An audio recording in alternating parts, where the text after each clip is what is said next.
Hi, and welcome to the Early Years Learning Hub podcast. My name is Jackie Ward, and I'm the founder and managing director of the Early Years Learning Hub. And this is the very first in our series titled Practice Sharing, where I, as a teacher, will talk to other teachers and educators and leaders on a range of topics that I think are interesting, or I think the person that I'm talking to does whatever it is really well.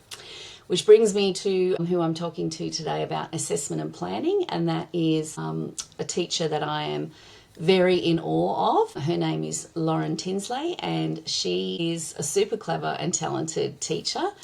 And has a beautiful manner and just very reflective and thoughtful in her work. And I had a conversation with her one time about the assessment and planning cycle, and I thought that my listeners would love to hear that. So over to you, Lauren. Would you like to give yourself a little bit of an intro? Hi, thanks for having me, Jackie. I really appreciate it. So I guess I've been an early childhood teacher for about 11 years, and I've worked across long day care, preschool, out of school hours care, and also a little bit of casual work in primary schools. And I've always been fairly passionate about early childhood from quite a young age. So I think it's just great being able to work with the kids and, having time with them and getting to know their families and all of that sort of thing. That's awesome. That's a really broad range of experience, which I'm sure helps you to, develop your practice, I guess. I think that for me, that's something that I've always thought is helpful when you've had a bit of an experience in different settings and in different services or schools or whatever it might be. It helps you get a bit of, you gather up ideas along the way. And I don't think I mentioned in my intro of you too, I think one of the things is that you're just probably a little bit like me and a really naturally critically reflective practitioner, which I think also helps, doesn't it, to try and figure out better ways of doing things and making things easier and less complicated. So definitely. I think that, lots of our listeners will probably be listening in going, the assessment and planning cycle. A lot of people do kind of struggle to get their head around what they need to do and what each part means and how they might manage to write it all down. So that's kind of what we're talking about. So I guess I'd like to start off with that very basic notion, like what's your understanding of the planning cycle and how have you gotten your head around it? I mean, it is... When you first start, definitely it seems quite overwhelming because there's so many components, and when you're used to just doing it in theory in your course and then having to translate that into actually practicing, and especially if you're a room leader or ACT or something like that, taking leadership of that and being responsible for the whole cycle, I guess, it can be quite overwhelming. But I mean, once you kind of get used to, working with the children every day and doing the things that are part of the cycle, it sort of becomes quite natural, I think. Even if we weren't educators, even if we were working in a different place, or if we were even just with our own children or, nieces, nephews, that kind of thing, you do naturally watch what children do and think about what that means about that child and respond to it and adapt to what you have done based on what you've observed of them. So it is quite a natural process, I feel like. I love that you've said that, Lauren, because I think that that's kind of often the way that people don't realise that they're doing a good job at something because they think it has to be harder or difficult, or they don't recognise that practice as good practice. So I would 100% agree. I've got some grandbabies and I do the same thing, like my little 4.5-year-old grandson. I know that he's really lacking in confidence now with his, doing anything, creative arts-wise. And I'm like, I said to his mum, I said, I'll work on that next time, So yeah, I'm implementing the planning cycle with them as just part of what you naturally do when you work with children and you're trying to support them to learn and grow. Definitely. That's awesome. That's great. So can we have a bit of an unpack of each stage? Because again, one of the things, I really like the way your brain works, Lauren. It's different from the way my brain works. But one of the things I think is it's great to sort of really unpack each stage and really have a good look at it from a understanding it point of view, and then knowing that you don't have to separate it all and it can all be a little bit integrated. But start with, it's good to know what is it and how do I need to do the gathering of information, for example. What's your take on each stage? Well, I guess we start at the beginning. Yeah. So people are going to be coming from different levels of experience and knowledge of the cycle itself, but if we break it down really basic, the first stage of observe is just about watching the children and seeing what they like, what their personality is, the things that they're really enjoying, or the things that are really important to them, which helps to inform your understanding of that child. And so the observe phase of the cycle for me is really tuning into the child and what it is that really drives them and makes them as a person, and just be noticing that and being mindful of that. I would agree on that. I really think of my catchphrase that I always use with that first stage is, like knowing what children can do, understand, and what are their funds of knowledge, like really finding out all the things that they can do, because that's the basis of where you're going to build on. And the notion, I think, as you mentioned, about how you learn about things, when you're in, whatever course you've done, it's often very minute, isn't it? And often people think that they need to focus in on writing down a specific moment in time, whereas I think, what you've just described there seems to me a little bit like my approach. It's just getting a broader picture of the children, and also how that, the information or that picture as it relates to the learning outcomes and the key components as well, like what can they do in relation to that? Because ultimately the assessment and planning cycle is centred around what we're doing is collecting information and planning for learning in relation to the learning outcomes and key components.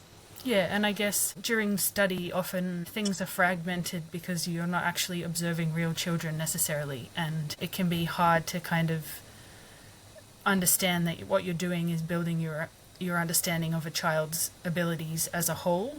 And so it's not just distilled down to a 5-minute observation or, one interaction that you might have seen or had with the child. It's more about a holistic picture of that child and where they're at. And it's funny, I really focused in on this year in my practice on really, trying to draw on children's funds of knowledge and really question children a lot more and listen to what they already know. And to be honest, I think that I've probably had a year where I was flabbergasted really at how much the 4 and 5-year-olds in my preschool actually did know about stuff, really complicated stuff. And I think perhaps in the past as a practitioner I wasn't delving deeply enough into what they already did know. I think our courses do a great job of helping us understand children, but it's that experience that you get over time that really makes you realize that we're not the experts in the room. They're the experts of their own learning, and so maybe just being able to trust the process that you can sort of take a back seat a little bit in that regard, because the children do know what they're doing. Yeah, that's very true. That's very true. And I think probably as we move on now to that sort of assessment analysis, I think there's lots of conjecture out there about, urban legends about, do we need to link in theorists here? Do we need to do research here? How do we, how do you think, what's your thoughts about the analysis, assessment, interpreting, learning stage? I suppose this is something else that comes with a bit of experience, but my understanding of it is that you're drawing on that knowledge that you have of the theorists, of the learning outcomes, of your experiences of that child, and all of those things as you're doing your analysis. And so I personally don't put theorists into my analysis, for example, but I trust that as I'm analysing this particular observation or, a collection of observations of a child or a group of children, that I am drawing on that knowledge because I have it. I do know those things. Obviously, it's helpful when you're starting off if you are a bit shaky on the theory and you need a bit of refreshment there. But I think as you become more confident in your own practice and your own knowledge, it's less needed to be mentioned specifically, I would agree. I think, for me, theorists and research and anything else that's, part of makes up your professional knowledge is not something you need to incorporate into your documentation, because I don't really think that many families would be that interested in, is Vygotsky's theory of, zone of proximal learning, are they interested in that? But it's important that you know it as a teacher or an educator, that you're planning things that are, the right level of sort of challenge. So it's not overwhelming for the child, but it's not too easy. So that's kind of the way I think as well. But also, I think that sort of gives you an idea, that analysis phase of saying, okay, well, how does this learning relate to the learning outcomes? And then what's my goal for the next level of that, learning outcome or whatnot? So I really think that analysis part is going that, really sort of figuring out that what's so what and what's next kind of thing. I don't really like those, people use those catchphrases and I don't like it in the sense that it simplifies it, but that's really what you're saying, isn't it? Why is this learning significant? Why did you think about writing it down? What does it mean for that child's learning, and what does it mean for what you're going to plan for them next? Yeah, and it gives you a sort of a chance to reflect on your observation of the child and whether or not the information that you've captured there is helpful to plan for that child's future learning. Indeed, and often I think, is there anything else missing? Do you know what I mean? When you do that analysis part, I often go, actually, I'm not really sure if I know that about that child, so maybe I might need to add some more information in there, gather some more meaningful information before I progress with that one, Or maybe sometimes I might not even be sure. Sorry. It informs your planning too, so if you are missing information, that's what you can plan for the future, is to learn more about that child in relation to that particular thing. Yeah, that's a really good point. It shows, I guess, too, how all the stages are a little bit integrated, aren't they? In reality, they're not separate, steps. They're actually kind of crossing over. So what about planning? I mean, I kind of think planning is a little bit more obvious, but what sort of things would you say that you're actually writing down? Because I think this is the bit which people get confused about. I think people sometimes write a lot of the materials and resources that they're using or whatever book they're going to read rather than planning for the learning itself. Yeah, I think the impulse or the tendency is to think about specifics like materials or a book that you're going to read or an activity that you're going to set up.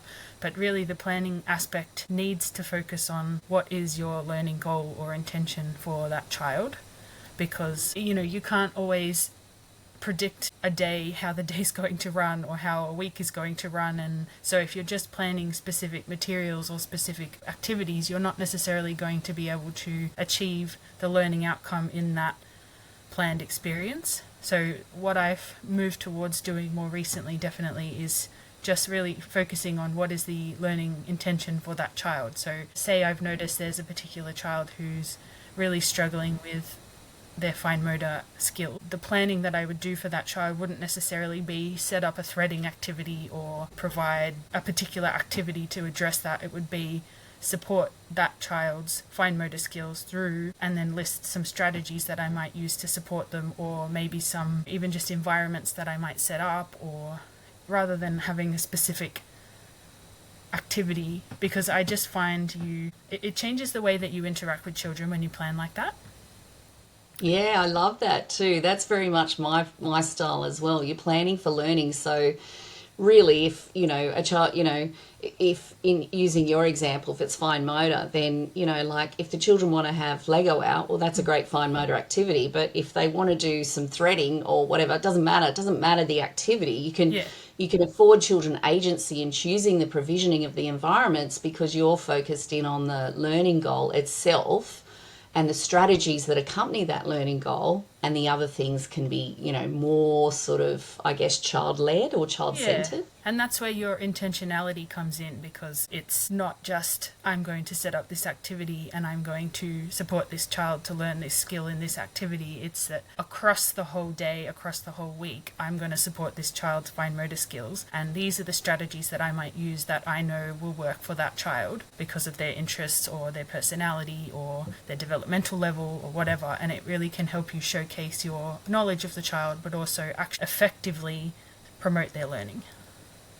Yeah, I love that. I love the way that you've expressed that. It's perfect. And I think, often for children, sometimes you've got a goal around, say supporting, social emotional skills or self-regulation, and those things won't be an activity, will they? They'll be, the way that you support that child in their social interactions. You might do an activity with them, like you might, do a social skills book with them, social narrative or whatever they're called. But it's probably more likely the things that you're going to be doing is those supported interactions that you'll kind of scaffold and you'll step back on time. So it's very much that kind of learning is very much focused in on more strategies than anything else, isn't it, you know? Yeah, and it frees you up a lot more because those interactions don't stop when the children are having meals or when they're in the bathroom or at another point in the day. So it frees you up to be supporting them no matter what you're doing. Yeah, I love that. I love that. And I'm super excited to get to this bit because I know we've sort of got a little separate topic, so we won't get into it too much, but this is one of the main things that you'd said that prompted me to say, I'd like to talk to Lauren on the podcast about this. But the implementation phase, something you mentioned, is it's where we spend most of our time.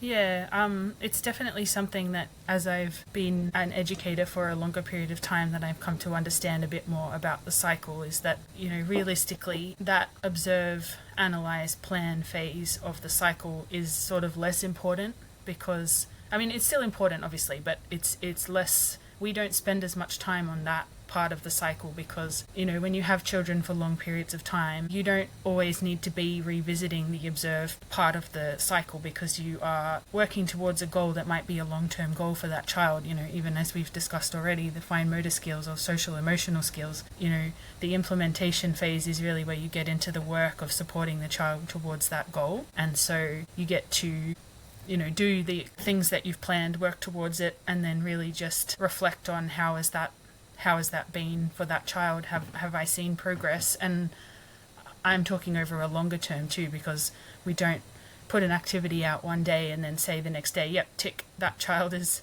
suddenly got really great fine motor skills. Yeah. So the implementation is really that work that we do every single day where we're working on long-term goals for a child. Yeah, I love that. That's beautiful. And what about the last phase, critical reflection and evaluation? What's your take on that? Yeah, so I mean, I think implementation and the evaluation phase kind of go together as their own sort of mini cycle because you might make an initial observation of a child and plan as a result of that. And then, you know, you'll go in, you'll do whatever it is that you thought you might need to do for that child. And then you'll go and say, oh, you know, maybe that wasn't the best activity that I could have done, or maybe that strategy wasn't as effective as it could have been, so I might go and try something different. And that's really your evaluation, critical reflection. And then you go back to implementing it, and then you evaluate it again, and it just goes round and round and round. And then over a period of time, then you're able to look back and say, hey, actually, that child has made progress in this area, and this is what I've observed over time.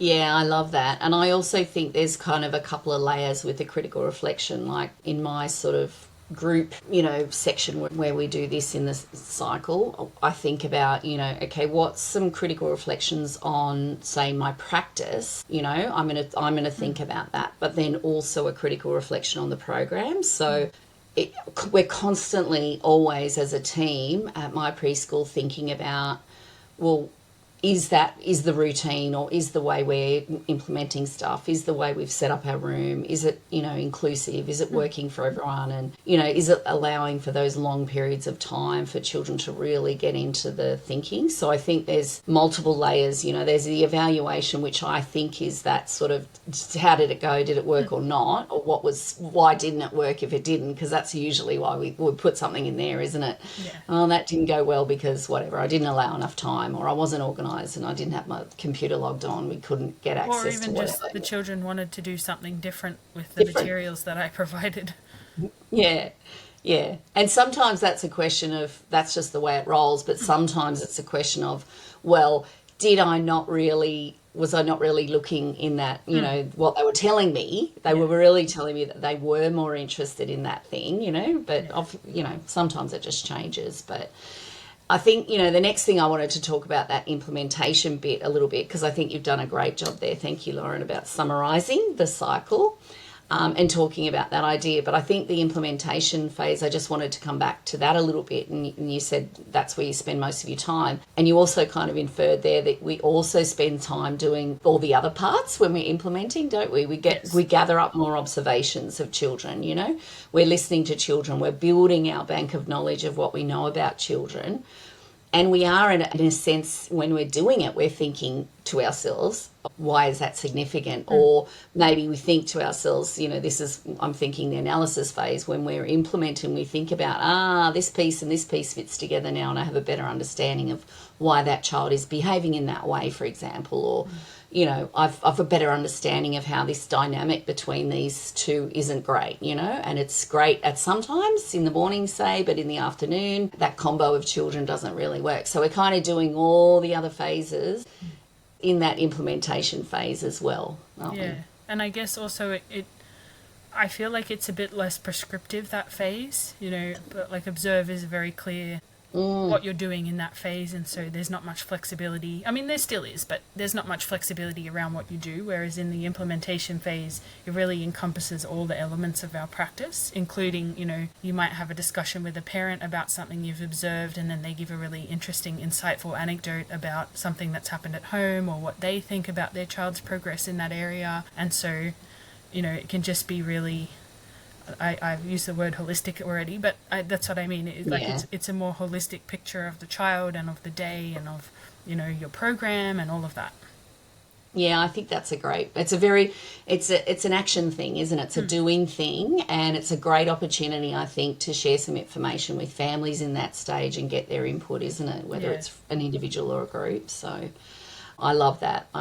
Now, I prefer always to talk about, what we're required in our program and all that, and not mention the word documentation, because in my past experience doing lots of PR, as soon as you start talking about documentation to people, they can tend to fog over and get a bit anxious, because I think everyone's sort of overwhelmed with trying to find a way to record this information, which we're supposed to, because we're supposed to have a written program, we're supposed to have, individual records for children, we're supposed to, have a record of our critical reflection, things like that. So people get a bit caught up on they do complicated things, I guess, to meet the requirements of documenting each part of the cycle.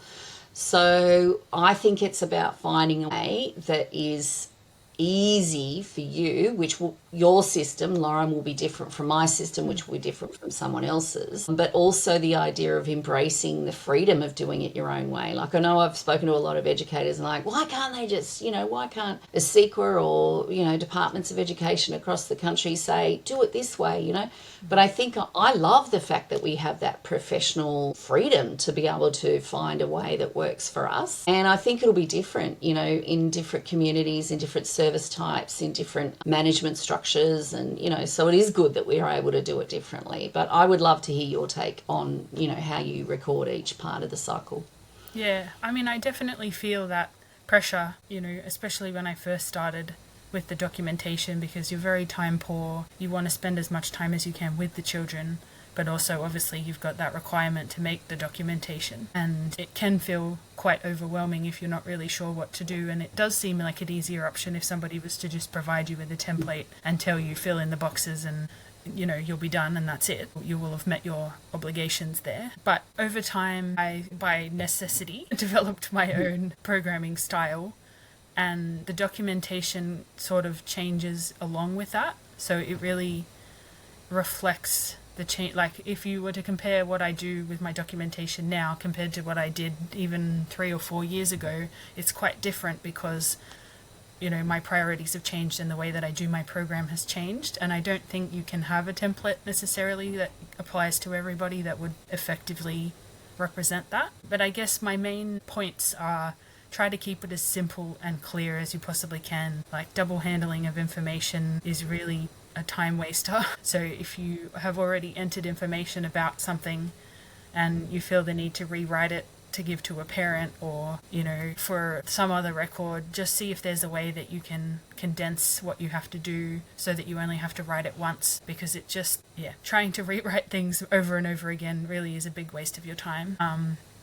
And whatever you're choosing to do for your documentation, over time you will naturally adapt it to better suit your goals, and also as your practice changes over time, as you become more experienced, and you might want to change the way that you do your program, your documentation will naturally change, as mine has. So my advice is, don't feel afraid to tweak what you're doing with your documentation as your practice changes over time. And something that I found really, really helpful over the years is sharing and discussing with other educators about what I'm doing, what they're doing, to really get a great, I mean, you don't have to implement exactly what everybody else is doing, but it's really great to sort of see what other people are doing, especially if you know that they've, already had an assessment and rating with that Yeah. particular That system, documentation yeah. style, because you know then that it's definitely meeting the requirements. And I mean, you may find that they're doing way more work than what is comfortable for you, but at least you get a kind of a sense of what other people are doing, and you can make changes to your own style to reflect what you've learned from other people and kind of adapt it. And then the last bit of advice really that I have for that is try to use the technology to consolidate your work and to simplify what you're doing as much as possible. So if your service uses an app, try to use that in a way to make your documentation more simple, because you can access it in one place rather than writing it in 6 different places, or keeping bits and pieces all over the place. Use the technology to keep all of your things together and make it easier to access the things that you need. So I use Microsoft products mostly to keep all of my photos and my written documentation together, and it just means that I'm not having to go and then find physical handwritten notes and bring them over so that I can finish my documentation. I just really try to keep it all within the one system. That sounds great. And so we're singing to the same song sheet there, because my top tips would be the same. Keep it really simple, never duplicate. I can't tell you how many times I've supported services and I've looked at something that they've got that's, one's a whatever daily journal and one's a something else. And I go, these two things say the same things. I go, why do you have both of those? And they're like, oh no, they're very different. We use this for this and this. I go, well, is it a lot of work to maintain both of those? Oh yeah, it's heaps of work. I'm like, well, maybe you could just combine them into the one thing. Yeah, I And really often hate double handling. yeah, people are often really reluctant to let go, but I think my approach is similar to yours too, Lauren. Don't be afraid to tweak it all the time. Just even if you changed it 2 weeks ago, change it again if it's not working.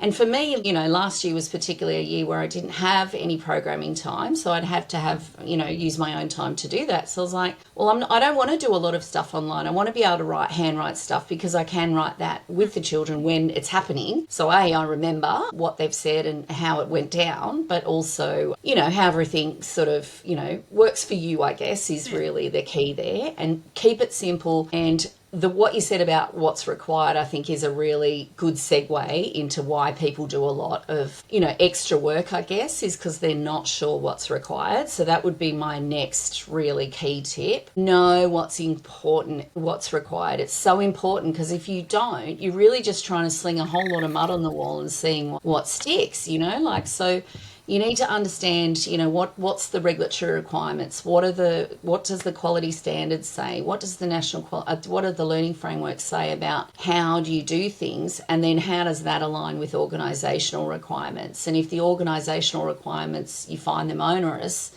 maybe that's a conversation you can have upline. But I'm interested to hear your take on that as well. What's your understanding of what's required in terms of legislative and quality standards?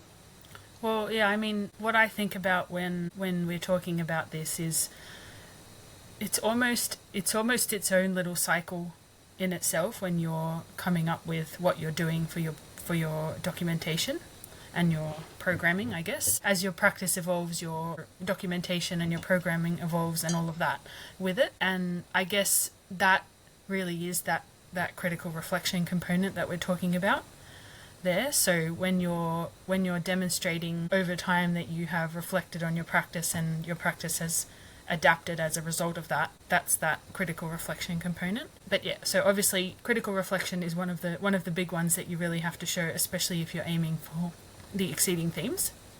And in terms of what's required, is you need to show that you're tracking individual and group progress of children over time. So however you do that is up to you, but what you're doing is that you're showing that you have, through the planning cycle and through your documentation, developed an understanding, a deep understanding of every individual child's personality, interests, development, context, family, culture, all of those things, and that you have implemented planned, intentional teaching that has then led to development, which you have evaluated and, the whole cycle, basically. Yeah, and that's a really good point because I think that brings us back to the starting point of, like gathering meaningful information. I think that's where the wheels fall off the wagon for people originally in terms of being able to do the planning cycle because they haven't always collected really good information and they haven't always gotten a base point to say, well, I do know this child has progressed because I know where they started and I know where they're at. And I know not everyone works in terms, but I think we could say terms or quarters, but I think that termly or quarterly sort of summative assessment of where someone's at is a great marker, so rather than aiming for, I don't know, 5 observations a month or whatever, we just think of it the idea that we've got some regular points where we're sort of checking in, if you like, if that child has progressed in their learning throughout the year, so Yeah. and I think you mentioned there too, critical reflection is a good one because the assessment and planning cycle should be implemented for individuals, but it's the critical reflection one that says critical reflection for groups and individuals should be driving the program. So in effect we are doing those sort of a group cycle and we're doing an individual cycle, which kind of leads me to our last point here is that like I know for me, I approach that differently because for me, I'm thinking about groups. It's really more about some of the components within the early years learning framework that about things like, for example, healthy eating, and that's also mentioned in the National Quality Standards. And it also might mean, like I might be doing STEM work to build children's hypothesizing and experimenting and all those sorts of things. So sort of a little bit more like content areas like school in those group experiences because I know I want everyone to be doing those things, protective behaviours or all that sort of learning that sort of, we want everyone to do over the course of a year. And whereas for individuals, my approach is, well, I know they're getting all of that from the group stuff.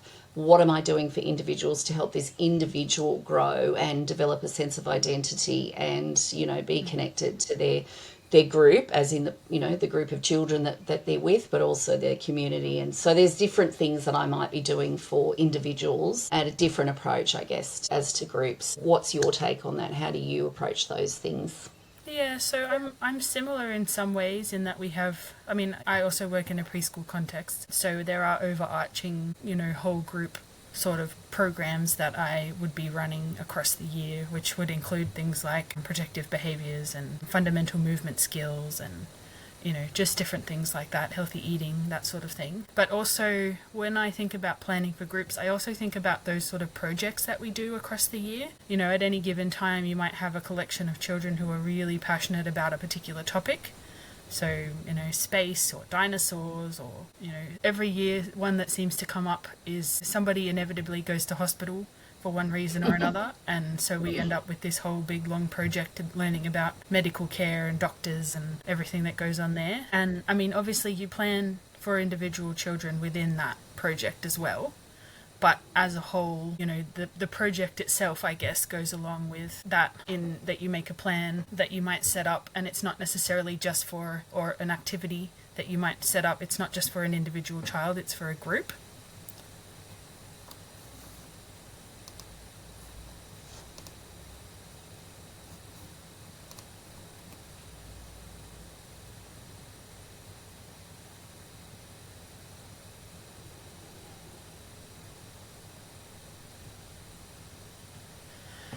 And then when you go to document for that, you would be documenting for the whole group rather than just for the individual child. So so when you're planning for that kind of group activity, you are not just planning for the individual child, you're also planning for the group. And so when you set learning intentions, it's not just for one child, it's for the entire group. And when you're documenting the way that you might write individual children's names to say that this is the direction that they took it, or that's the direction that they took it, but you're still assessing and evaluating for the group rather than for individual children specifically. Yeah, I do. I guess I probably do something a bit similar. And when I would say my learning intentions for a group, would be more like related to the key components of each learning outcomes. I don't break it down any further than that because that's what I'm trying to do. I'm trying to achieve that sort of, key component. Whereas when I'm, writing learning intentions for individual children, it will be much more personalised about that child and what I'm trying to support. And probably maybe a little bit more of a developmental focus as well, because we're, it's sort of that narrower focus.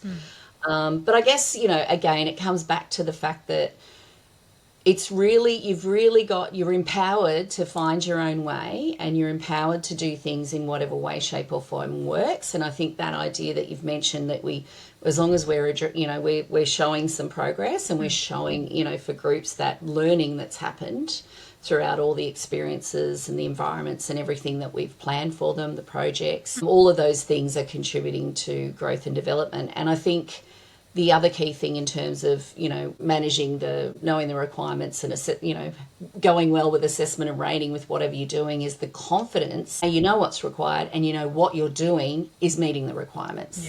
Yeah, and that's where it comes in when you speak to other educators, and you can kind of see what other people are doing. That's why networking is so important, and having the chance to talk to different services, different service types, different educators, just to really give you a good sense of what everyone else is out there is doing. And you do kind of get a picture of, well, really closely aligned with what that person has said, or, I don't like that person's approach, and so I'm not going to implement any of that, or things like that. 100%. Sometimes something that you don't like helps you inform what you do like. So, I agree. I'm a huge fan of networking. We've got to support each other with that collegial support. You've got to have someone who's actually doing it to be able to bounce ideas off. And so, that is super important. Anyway, I realise that we've been talking for a super long time, so hopefully everyone's found it interesting. And I'm just also going to say that if anyone's interested to learn more about the assessment and planning cycle, the Early Years Learning Hub has a course, and actually quite a few courses around this: assessment and planning, critical reflection, assessment and planning for groups, and one for individuals as well, and sharing information with families. So if people are interested, they can have a look at our website, earlyyearslearninghub.com.au, and maybe have some courses. Thank you for spending your valuable time having a chat to us, Lauren. I love having a chat to you. I love the way that you've so contemplative and reflective about what you do, and so generous in sharing your practice. So thank you. That's all right. Thank you for having me. You're welcome.